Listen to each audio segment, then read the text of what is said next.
Press conference primarily जो special intensive revision SIR election commission of India द्वारा जिसकी तिथि निर्धारित करी गई है, उसके लिए जो हमारे नागरिक हैं उनको जागरूक करने के लिए प्रेस कॉन्फ्रेंस बुलाई गई है। विशेषतः इसका मेन काम है जो हमारा इलेक्टोरल रोल है उसका शुद्धिकरण करना। जो हमारे नए वोटर्स हैं उनको मिनिमल मेहनत से उस रोल में जोड़ना। जिनको कोई समस्या है अपने नाम से रिलेटेड इलेक्टोरल रोल में या पिक्चर से रिलेटेड, उसको भी सुलझाना।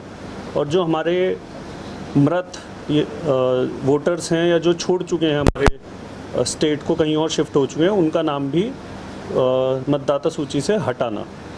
जो हटाया जाएगा नाम वही हटाया जाएगा जिसके प्रॉपर डॉक्यूमेंटेशन के साथ होगा, और कोई भी ऐसा अन्य नाम नहीं हटाया जाएगा। इसका मैं आपको पूरा जो शेड्यूल है वो बता देता हूँ। 1/7/2026 1 जुलाई 2026 को इसकी क्वालिफाइंग डेट मानी गई है। इस डेट तक जो भी 18 वर्ष की आयु तक हो गया है उसको इस लिस्ट में जोड़ा जाएगा। पहले काम होगा प्रिपरेटरी फेज़ का, जो 5 जून से लेकर 14 जून तक चलेगा, जिसमें हमारे जितने भी BLOs हैं, BLAs हैं, हमारे EROs हैं, AEROs हैं, सबको ट्रेनिंग कराई जाएगी और सबके लिए फॉर्म वगैरह जो भी है वो प्रिंट किया जाएगा, ताकि हम जो आने वाली तिथियों पे हैं सब पूरे संपन्न रहें।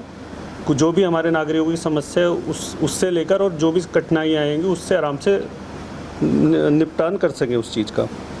जो मेन फेज़ है, जो घर घर जाकर BLOs मैपिंग करेंगे लोगों के, वो मैपिंग होगी 15/6/2026 से 14/7/2026 तक।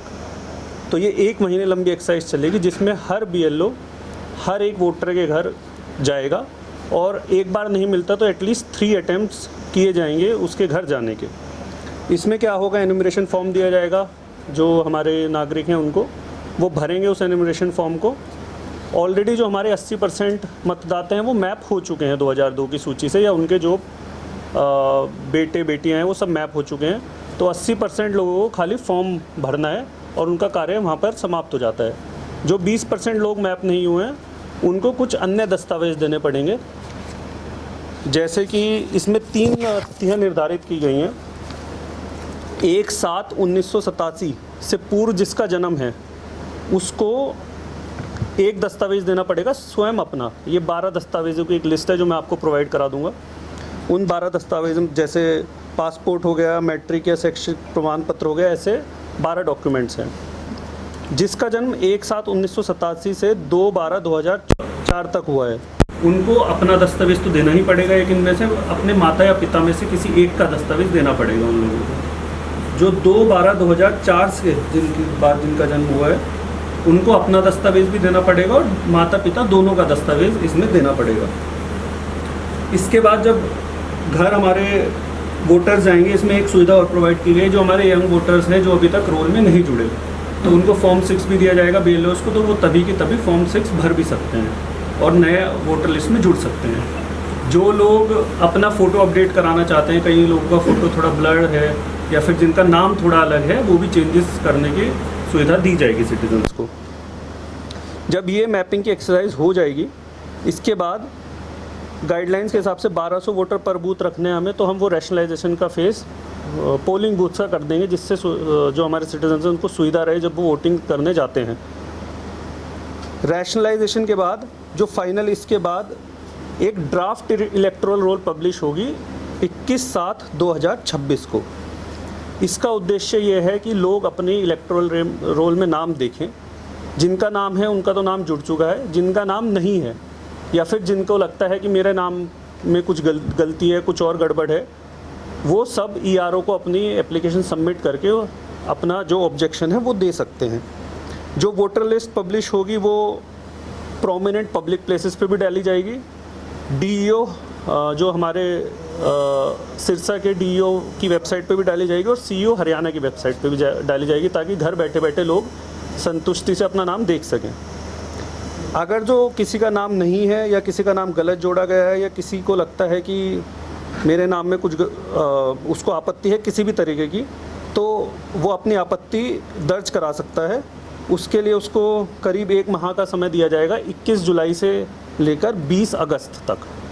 इस 1 महीने के टाइम पे वो कोई भी आपत्ति दर्ज करा सकता है। इसके बाद जैसे वो आपत्ति दर्ज कराता रहेगा तो 21/7 से ही 21/7 से लेकर 18/9 तक EROs हैं जो उनको नोटिस देंगे, जिसमें उनसे जो दस्तावेज़ वो सबमिट करना चाहते हैं अपनी जो उन्होंने दावा किया है उसके एवज में, वो दस्तावेज़ लेके उसको पर्सनल हियरिंग का मौका दिया जाएगा, डॉक्यूमेंट सबमिट किए जाएंगे और उसको एक हियरिंग देकर डिसीजन लिया जाएगा ERO के द्वारा। कई बार ये हो सकता है कि सिटीज़न ERO के डिसीजन से सेटिस्फाइड नहीं है, तो उनका मौका मिलेगा डिस्ट्रिक्ट इलेक्टोरल ऑफिसर के ऑफिस में उसके लिए अपील डालने का। इन केस, हालांकि ये बहुत कम केसेस में होगा, इन केस वो उससे भी संतुष्ट नहीं है तो DO के निर्णय के खिलाफ भी CEO हरियाणा के पास वो अपना दावा दे सकता है दोबारा अपील के लिए। इसके अलावा जो फिर जब सारा फेस हो जाएगा 22 सितंबर को फाइनल जो हमारी मतदाता सूची है उसका अंतिम प्रकाशन कर दिया जाएगा सारे फेस के बाद। इसमें जो डॉक्यूमेंट्स हैं, एक तो मैं आपको उसकी लिस्ट प्रोवाइड करा देता हूँ, एक जो मैंने आपको 3 तिथियाँ बताई उसका भी आपको एक बार दस्तावेज़ प्रोवाइड करा देते हैं।